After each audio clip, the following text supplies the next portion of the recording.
India America വ്യാപാര കരാറിൽ വിശദീകരണവുമായി കേന്ദ്രം. ക്ഷീര കാർഷിക ഉൽപ്പന്നങ്ങൾ സംരക്ഷിക്കുമെന്ന് കേന്ദ്ര വാണിജ്യ മന്ത്രി പീയൂഷ് ഗോയൽ. വ്യാപാര കരാറിൽ ഇന്ത്യയും അമേരിക്കയും സംയുക്ത പ്രസ്താവന ഇറക്കും. രാഹുൽ ഗാന്ധിയുടേത് ഇരട്ടത്താപ്പെന്ന വിമർശനം. പ്രധാനമന്ത്രിക്ക് മേൽ സമ്മർദ്ദമെന്ന് ലോക്സഭാ പ്രതിപക്ഷ നേതാവ്. രാഹുൽ ഗാന്ധി എണ്ണ വാങ്ങില്ലെന്ന് ഇന്ത്യ അറിയിച്ചിട്ടില്ലെന്നും റഷ്യ. ഇന്ത്യ അമേരിക്ക വ്യാപാര കരാറിനെ കുറിച്ചുള്ള വിശദാംശങ്ങൾ പുറത്തുവിടണമെന്ന പ്രതിപക്ഷത്തിന്റെ ആവശ്യത്തിന് പിന്നാലെയായിരുന്നു കേന്ദ്ര വാണിജ്യമന്ത്രി പീയൂഷ് ഗോയലിന്റെ വിശദീകരണം. അമേരിക്കയുമായുള്ള വ്യാപാര കരാർ രാജ്യത്തിന്റെ ശോഭനമായ ഭാവിക്കുള്ളത്. ഇന്ത്യയിലെ എല്ലാ മേഖലയ്ക്കും കരാറിന്റെ ഗുണം ലഭിക്കും. ടെക്സ്റ്റൈൽ, തുകൽ, ജുവലറി, സമുദ്ര മേഖലകൾക്ക് കൂടുതൽ അവസരങ്ങൾ ലഭിക്കുമെന്നും കേന്ദ്ര വാണിജ്യമന്ത്രി.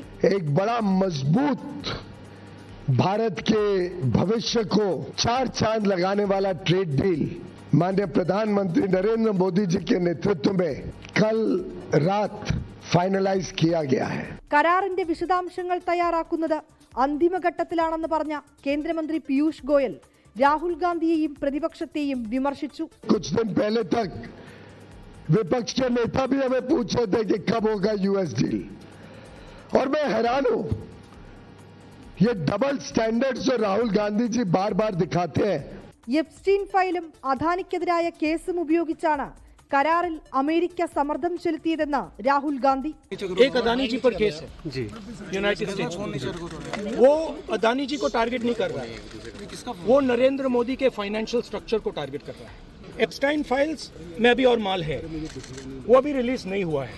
इसीलिए इस दबाव में आकर റഷ്യയിൽ നിന്ന് എണ്ണ വാങ്ങുന്നത് ഇന്ത്യ നിർത്തുമെന്നും പകരം അമേരിക്കയിൽ നിന്നും വെനസ്വേലയിൽ നിന്നും എണ്ണ വാങ്ങുമെന്നും ട്രംപ് അവകാശപ്പെട്ടിരുന്നു.